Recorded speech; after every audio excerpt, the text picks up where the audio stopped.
Akashvani presents Morning News.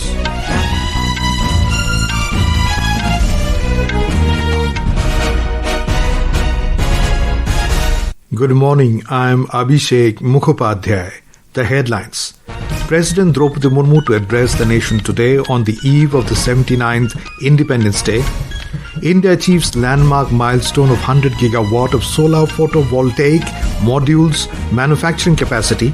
Prime Minister Narendra Modi lauds efforts and labelled it as a milestone towards self-reliance.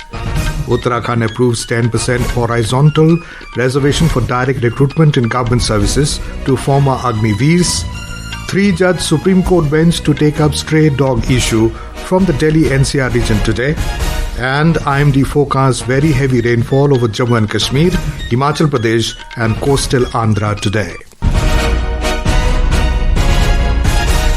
President Draupadi Murmu will address the nation today on the eve of the 79th Independence Day.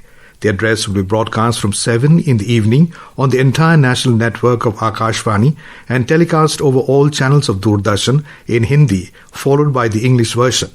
Broadcast of the address in Hindi and English on Doordarshan will be followed by broadcasts in regional languages by regional channels of Doordarshan. Akashvani will broadcast the regional language versions at 9:30 tonight on its respective regional networks. In the run-up to the 79th Independence Day celebrations, people from across the country are actively participating in the Har Ghar Tiranga campaign. Ghar Ghar Tiranga, Har Ghar Tiranga. In the Union Territory of Ladakh, the Ladakh Taekwondo Association organized a Tiranga rally in Kargil yesterday. The rally witnessed spirited slogans such as Bharat Mata Ki Jai, Khelega India, Barega India. In Jammu and Kashmir, the district administration Rajouri organized multiple Tiranga rallies under the Har Ghar Tiranga campaign, witnessing massive participation of people from all walks of life and sections of the society. In Bihar, the Sashastra Seema Bal in Patna and its various battalions along the Indo-Nepal border organized a Tiranga rally. In Tripura, a procession was organized in Agartala. The main attraction of this rally was a procession featuring bust-sized statues of 45 unsung freedom fighters from Tripura and the northeast region. Across Maharashtra, the Har Ghar Tiranga campaign is underway with patriotic fervour. Gujarat Chief Minister Bhupendra Patel flagged off the massive Tiranga rally at Kuber Nagar in Ahmedabad. Thousands of people and organizations holding tricolours in their hands joined the rally. Pondicherry University organized a human chain event on its campus. Students, faculty and administrative staff turned out in large numbers holding the national flag. The nation will celebrate Independence Day tomorrow with Prime Minister Narendra Modi leading the celebrations from the iconic Red Fort in Delhi. He will unfurl the national flag and address the nation from the ramparts of the iconic monument. As the nation is making giant strides towards realizing the government's vision of Viksit Bharat by 2047, the theme of this year's celebrations is Naya Bharat. The celebrations will serve as a platform to commemorate the continuing rise of a prosperous, secure and bold Naya Bharat and provide renewed power to surge further ahead on the path to progress. The success of Operation Sindoor will be celebrated during the Independence Day celebrations this year. Today is Partition Horrors Remembrance Day. It commemorates the victims and sufferings of people during the partition of India in 1947. This day, the nation pays homage to all of those who sacrificed their lives and suffered unimaginable pain during the partition in 1947. In a fitting tribute to all those who lost their lives due to the partition of the nation and were displaced from their roots, in 2021, the government had decided to observe 14th August every year as a day to commemorate their sacrifice. President Draupadi Murmu will inaugurate the summer annuals of Amrit Udyan at Rashtrapati Bhavan this morning. It will be open to the public from Saturday from 10 a.m. to 6 p.m. It will continue till the 14th of September. The athletes and sportspersons will get special access to Amrit Udyan on the 29th of August to mark the National Sports Day and Teachers' Day on 5th of September. India has achieved a landmark milestone of 100 gigawatt of solar photovoltaic modules, commonly known as solar panels, manufacturing capacity, and listed under the approved list of models and manufacturers, a remarkable leap from just 2.3 gigawatt in 2014. Prime Minister Narendra Modi lauded the efforts and labelled it as a milestone towards self-reliance. In a social media post, he said it reflects India's success in manufacturing capabilities and popularizing clean energy. Highlighting this achievement, Union Minister of New and Renewable Energy, Prahlad Joshi, highlighted that his ministry is building a robust, self-reliant solar manufacturing ecosystem. In Uttar Pradesh, the 24-hour marathon discussion on creating a vision document for a developed Uttar Pradesh by 2047 is underway at the Legislative Assembly. Our correspondent reports that senior ministers are outlining plans for economic growth, social justice, environmental protection and infrastructure during the first ever 24-hour debate on the Vision Document 2047. State Finance Minister Suresh Kumar Khanna said that UP is on the path of becoming the second largest economy in the country. UP Minister Asim Arun said that after this marathon debate, a first draft of the vision document will be prepared which will go to the public for feedback, and after that a final document will be released. प्रधानमंत्री मोदी जी के नेतृत्व में पूरे देश के लिए ये चर्चा और काम किया जा रहा है। हम सब के लिए बड़े गौरव की बात है कि आदरणीय योगी जी ने इस पहल को उत्तर प्रदेश की विधानसभा में किया।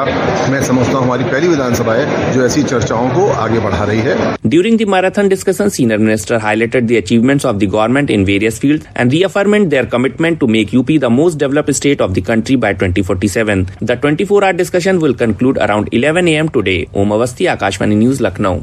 This is Akashvani giving you the news. For quick news updates around the clock, follow us on X handle at AIR News Alerts, and for details of stories and more, log on to our website www.newsonair.gov.in and download News on AIR app. In Uttarakhand, the Cabinet has approved 10% horizontal reservation for direct recruitment in government services to former Agniveers after their return from the army. It gave its approval in a meeting chaired by Chief Minister Pushkar Singh Dhami. The reservation pertains to uniform posts of Group C in services under the state government.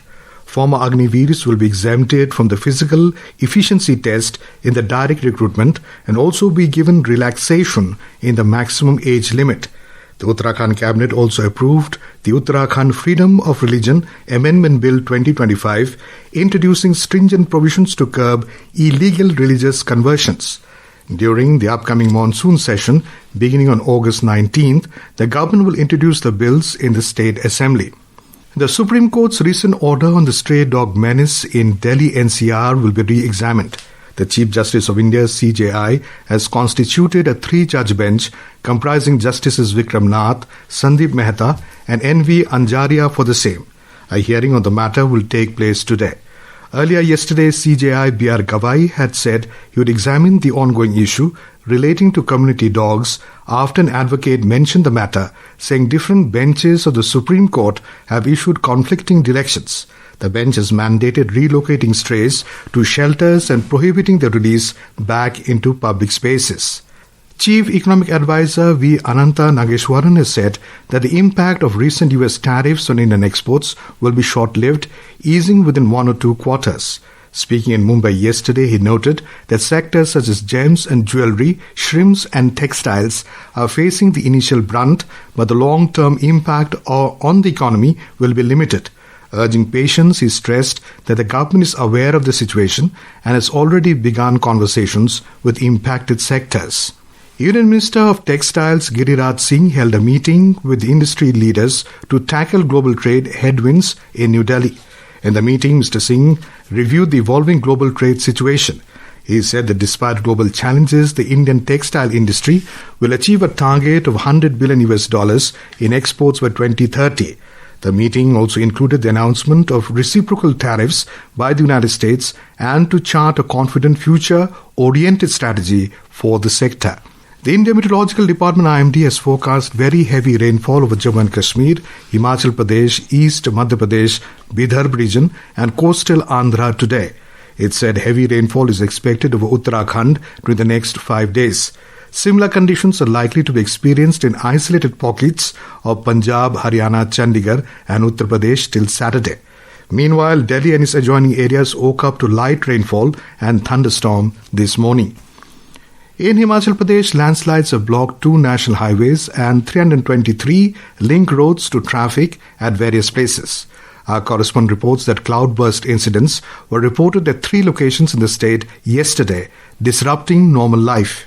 In the Shikhand Hills of Kullu district, a cloudburst triggered flooding in the Ganvi rivulet of Rampur subdivision in the adjoining Shimla district. As a result, the motorable bridge of the Ganvi hydroelectric project and the main footbridge connecting the village were completely washed away, cutting off road connectivity to several villages. Similarly, in the Nirmand subdivision of Kullu district, a cloudburst caused flooding in the Kurpan rivulet, sweeping away several footbridges. In the Banjar subdivision, in view of the adverse situation created by a cloudburst and to ensure public safety, the administration has declared a holiday in all educational institutions of the subdivision today. Ritesh Kapoor, Akashvani News, Shimla.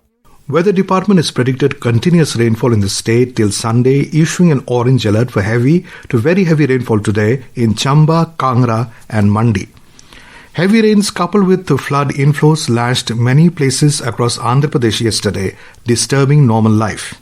In rain-related incidents, 2 people died in Vijayawada in the last 24 hours, while Vijayanagram, Guntur, Krishna and other coastal districts received heavy rainfall in the last 24 hours. A red alert has been issued for Godavari district. Chief Minister N. Chandrababu Naidu has held a high-level review meeting with ministers and officials from Disaster Management, Agriculture and Water Resources departments to assess the impact of heavy rainfall across the state at his camp office. He directed officials to take precautionary measures and closely monitor sudden flood inflows from streams and rivulets. Henry, Akashvani News, Vijayawada.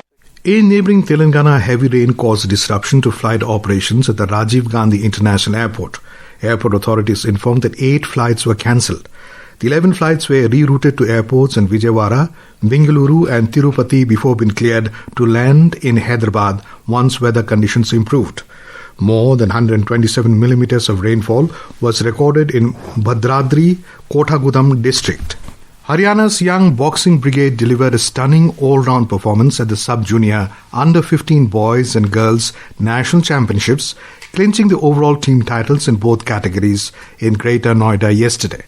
Haryana's boxers combined skill, power and consistency to finish atop the standings ahead of services. In the boys category, Haryana secured 4 gold, 2 silver and 6 bronze medals to claim the team crown, while services followed closely with 5 gold, 4 silver and 9 bronze. Uttar Pradesh rounded off the podium with 2 gold, 1 silver and 2 bronze. And now for a look at today's newspapers, it's over to Nina Arakkal. Thank you, Abhishek. Prime Minister to lead Independence Day celebrations with Naya Bharat theme leads the statesman. About 5,000 special guests invited for 79th Independence Day celebrations at Red Fort, reports The Hindu. Delhi metro services to begin at 4 a.m. on Independence Day, says the Asian Age. As Supreme Court hears SIR case, BJP, Congress trade bobs, reports Hindustan Times. Global rice output likely at a record high next season, speculates the Hindu business line. Key features of Income Tax Bill 2025 passed by Parliament, notes the Indian Express.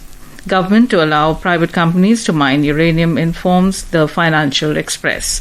Delhi University students' union elections to be held on September 18, states the Pioneer. And finally, Indian Olympic Association IOA approves India's 2030 Commonwealth Games bid, reports Business Standard. And with that, it's back to you, Abhishek. Thank you, Nina. And now, before we end the bulletin, the headlines once again. President Draupadi Murmu to address the nation today on the eve of the 79th Independence Day.